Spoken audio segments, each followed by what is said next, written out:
आप लोग उम्मीद करते हो कि आप बहुत ही अच्छे होंगे और मार्च का मंथ आ गया, आपका पढ़ाई कंटिन्यू होगा। आप स्ट्रैटेजीज़ को फॉलो कर रहे हैं या नहीं, बस कुछ ही समय बचे हैं हमारे जून के टारगेट के लिए। सो हमें ऐसे ही डेडिकेशन के साथ पढ़ते रहना है। कोई भी प्रॉब्लम आए आप मेरे कमेंट बॉक्स में कमेंट कर सकते हैं। और आज हम इस वीडियो में बात करेंगे कि कैसे हम ग्राफिकल एनालिसिस करें या डाटा इंटरप्रिटेशन, जो कि सेक्शन ए का एक यूनिट है। और हम उसमें देखेंगे कि डिफरेंट टाइप्स ऑफ ग्राफ्स के बारे में, कैसे हमें की फार्मूलाज़ को फॉलो करना है, कौन कौन से टिप्स हमें याद करने हैं और कौन कौन सी चीज़ों को ध्यान देते हुए हमें इसके क्वेश्चन सॉल्व करने हैं। इससे क्वेश्चंस आते हैं और ये अच्छा यूनिट है जो हमारे सेक्शन ए के लिए है। सो चलिए इसमें देखते हैं कि हमें पढ़ना क्या है। नाउ पहले तो हम ये जानते हैं कि ग्राफिकल एनालिसिस होता क्या है, ठीक है, क्यों ज़रूरी है। कभी कभी कोई चीज़, कोई नंबर्स जो होते हैं वो बहुत ज़्यादा बड़े होते हैं। सो कभी कभी वो चीज़ जो है वो हमें ग्राफिकल या विजुअल अपीयरेंस के थ्रू जो है वो ईजिली समझ में आ पाता है। सो इसीलिए हम लोग किसी पॉपुलेशन या किसी सर्टेन पॉपुलेशन या किसी डिजीज़ या किसी कैलकुलेशन या इसकी वजह से जो है हम लोग कभी उसको ग्राफिकल रिप्रेजेंटेशन उसका करते हैं, ताकि वो हम ईजिली इंटरप्रेट कर पाए डाटा को, ठीक है। So graphical analysis involves interpreting the data presented in visual format like graphs and chart के form में होता है.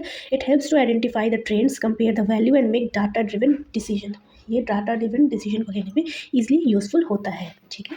सो बेसिकली हमें इसमें ग्राफ्स के बारे में पढ़ना है, तो हम आज देखेंगे कि कितने तरीके के ग्राफ्स होते हैं, how many types of graphs, जो हमें हमेशा याद रखने होंगे। पहला है बार ग्राफ। खैर हम ये 9-10 में बहुत पढ़ते थे या फिर 4-5-6 से ही पढ़ते हुए आ रहे हैं। सो पहला है बार ग्राफ, जो कि बार ग्राफ जो होता है वो एक कुछ ऐसे बार्स रेक्टेंगुलर फॉर्म में होता है जिसमें एक सर्टेन अमाउंट के जो है नंबरिंग और वो किए रहते हैं, तो उसके थ्रू हम जो है वो डाटा इंटरप्रेट कर सकते हैं। सो पहला है बार ग्राफ।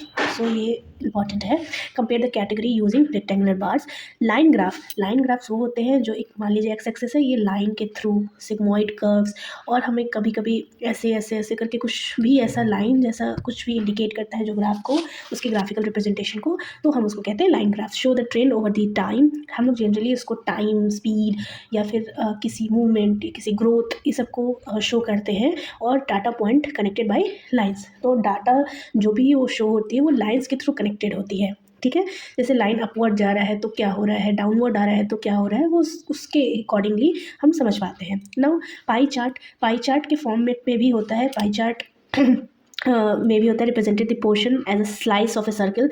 सो बेसिकली एक सर्कल रहता है और हमारा जो है वो डाटा यहाँ से यहाँ रिप्रेजेंट करते हैं। जैसे आप सेल साइकिल को याद करते हैं, सो आपने देखा होगा उसमें एस फेज है, एम फेज है, वो, तो हम लोगों को उस बेसिस पे ऐसे पाई चार्ट उसी फॉर्मेट पे होता है, रिप्रेजेंट द प्रपोर्शन और as a slice of a circle. So basically वो सर्कल बना होता है और उसमें हमें स्लाइस बना होता है कि हमें कितना जो है कितना वो काम हुआ, कितना नहीं हुआ, किसी पेमेंट को शो करना हुआ तो कितना पेमेंट हो चुका है, कितना पेमेंट बचा हुआ है।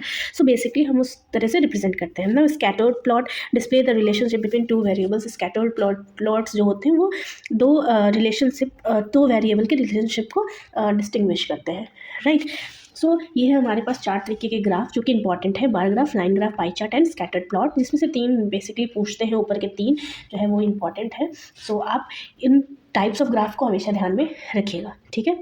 Now talking about the data interpretation technique, how we use our technique to interpret the data. So हम लोग को सबसे पहले आइडेंटिफाई कर लेना है कि कौन से तरीके के कौन से ग्राफ या चार्ट्स दिए हुए हैं, ठीक है।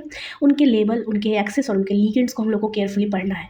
एक्सेस यानी एक्सेस यानी वाई एक्सेस पे क्या क्या दिया हुआ है, क्या क्या नहीं दिया हुआ है, ठीक है। Look for pattern, trend and comparison. हमें ये देखना है वो किसी पैटर्न को शो कर रहा है या किसी ट्रेंड को बता रहा है या कि कोई कंपैरिजन को शो कर रहा है। सो बेसिकली हमें इसको ध्यान देना होगा। Calculate the ratio, percentage and the difference if required. जैसा क्वेश्चन पूछे, अगर पूछता है कि आपको इसके बीच का डिफरेंस बताना है तो आप उसको कैलकुलेट करिए, इसके बीच का परसेंटेज बताना है तो आप उसको कैलकुलेट करिए, रेशियो बताना है तो उसको कैलकुलेट करिए। सो बेसिकली हम लोग आगे देखेंगे इसके फार्मूलाज को।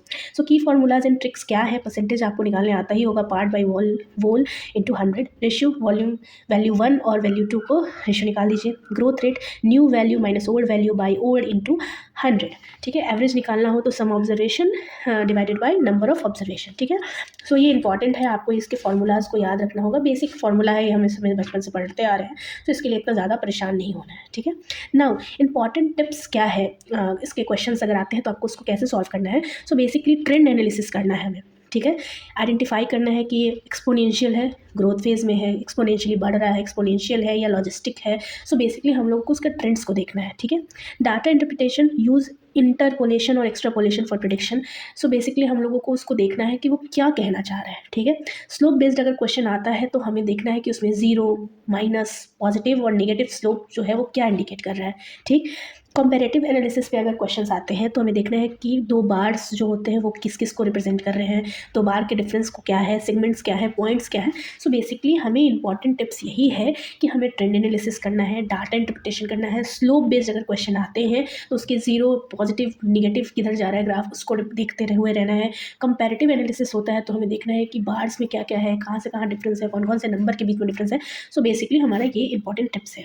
आगे देखिए, हमें कोई भी अगर क्वेश्चन सॉल्व करना हो तो ये आपके लिए प्रो टिप्स है, jack like check unit and scales, be aware of uneven intervals, ठीक है। हमें कभी कभी अनइवन इंटरवल्स दिया रहता है, जैसे 5 से 10 ये रहा, फिर कभी कभी 6 to 8 भी दे देता है, और फिर कभी कभी फिर 10 to 15 देता है। सो कभी कभी अनइवन इंटरवल्स पे भी क्वेश्चंस देते हैं, सो हम लोग कभी कभी मिस कर जाते हैं, सो हमें वो ध्यान देना है। अंडरस्टूड द स्लोप इंटरसेप्ट, ठीक है, हम लोगों को स्लोप्स इंटरसेप्ट को ध्यान देना है। Known their biological significance, so basically हमें देखना है कि कहाँ पे स्लोप्स आ रहा है, कहाँ इंटरसेप्ट्स आ रहे हैं, ठीक। लॉजिकल डिडक्शन करना है, if pattern even when answers are indirect, ठीक है। डबल चेक करना है हमें एक्सिस को, y axis and x axis. तो जो एक्स एक्सिस होता है वो हॉरिजॉन्टल होता है, यानी जो हमारा जो भी ऐसा नीचे की तरफ होता है वो एक्स एक्सिस होता है, और ऊपर की तरफ जो होता है वो वाई एक्सिस होता है। सो ये हॉरिजॉन्टल हो गया एक्स एक्सिस, एंड ये हो गया वर्टिकल। सो टिपिकली ये जो है वो रिप्रेजेंट करता है independent variable. So X axis हमेशा इंडिपेंडेंट वेरिएबल को रिप्रेजेंट करता है, and Y axis always represent the dependent variable. So हम लोगों को ये हमेशा ये की पॉइंट्स ध्यान में रखना होगा, ठीक है। नाउ टाइम सेविंग क्या है, टिप्स आपके लिए क्या है, तो हम लोगों को सबसे पहले ग्राफ के टाइटल्स एंड लेबल को देख लेना है। सपोज दैट कि अगर आपके पास क्वेश्चन है पाई चार्ट से रिलेटेड, सो हमें देखना है कि वो क्या कहना चाह रहा है, उसके ग्राफ में वो क्या क्या शो कर रहा है। या तो वो किसी पॉपुलेशन के बारे में दिया होगा, या किसी डिजीज़ के बारे में दिया होगा, या जो भी है, जो भी रिप्रेजेंट करे, आपको उसके लेबल्स को अच्छे से ध्यान देना है, ठीक है। कोशिश करिए कि कभी कभी क्वेश्चंस में ट्रिकीस्ट पार्ट यही होता है कि दो ऑप्शंस जो होते हैं वो बहुत ही सिमिलर होते हैं या क्लोज टू होते हैं। तो हम लोगों को एलिमिनेट करना चाहिए इम्पॉसिबल ऑप्शंस को, ठीक है। Using elimination technique when exact calculation are needed, कोशिश करिए कि आप ज़्यादा से ज़्यादा एलिमिनेट करिए उस टेक्निक को, ठीक है। आप एलिमिनेशन टेक्निक का यूज़ करिए, कोशिश करिए कि आप जो है वो अगर 4-4 ऑप्शंस दिए हुए हैं तो किन्हीं 2 को एलिमिनेट करने के लिए, क्योंकि 2 सही नहीं होंगे और 2 बहुत क्लोज टू दिए होते हैं, इसलिए कन्फ्यूजन आ जाता है। सो हमें किसी भी आंसर को सॉल्व करने के लिए हमें एलिमिनेशन टेक्निक आना चाहिए, ठीक है। ये तो बिल्कुल ही नहीं हो सकता, ये हमें पता होना चाहिए। ये हो सकता है में 1-2 आते हैं, ठीक है। टाइम मैनेजमेंट होना चाहिए कि हमें 2 मिनट से ज़्यादा किसी भी ग्राफिकल क्वेश्चन या सेक्शन 1 के क्वेश्चन पे नहीं लगाना है, क्योंकि हमारा बी और सी भी पार्ट बहुत ही बड़ा होता है। सो हमें इसका ध्यान देना होगा। ये एक PYQ है जो कि data interpretation and graph analysis पे है। ये क्या बोलता है, line graph shows the relationship between the time x axis and the distance travel by an organism y axis, ठीक है। तो एक्स एक्सिस पे क्या है, वो शो कर रहा है कि क्या क्या रिलेशनशिप है, एंड वाई एक्सिस पे हमारा डिस्टेंस ट्रैवल बाय ऑर्गेनिज्म, वो कितना देर ट्रैवल किया वो है, ठीक है। The graph has following segment, ये जो है वो स्टेडी अपवर्ड स्लोप है 0 to 5 minute. So 0 to 5 minute पे ये अपवर्ड शो कर रहा है। 5 to 10 पे ये फ्लैट है, ठीक है। ये सपोज दैट 0 to 5 पे ये ऐसे शो कर रहा है, 5 to 10 पे ये फ्लैट है, एंड देन 10 to 15 पे ये डाउनवर्ड है, ठीक है। Now what does the flat line between 5 to 10 minutes indicate, क्या शो कर रहा है। तो हमें वैसे भी पता है कि y जो है वो रिप्रेजेंट कर रहा है distance travel bye organism, and x axis is relationship, ठीक है। So the organism is accelerating, so accelerate तो ये 0 to 5 मिनट पे कर रहा है। The organism is moving at constant speed, नहीं, अगर वो कॉन्स्टेंट स्पीड से मूव करता है तो वो मूव करते रहता ग्राफ, ठीक है। And the organism has stopped moving, so yes, organism जो है वो स्टॉप्ड कर दिया है movement, and the organism is moving in the opposite direction, नहीं, अगर अपोजिट डायरेक्शन में मूव करते तो अपने एक्सेस चेंज कर लेता, ठीक है।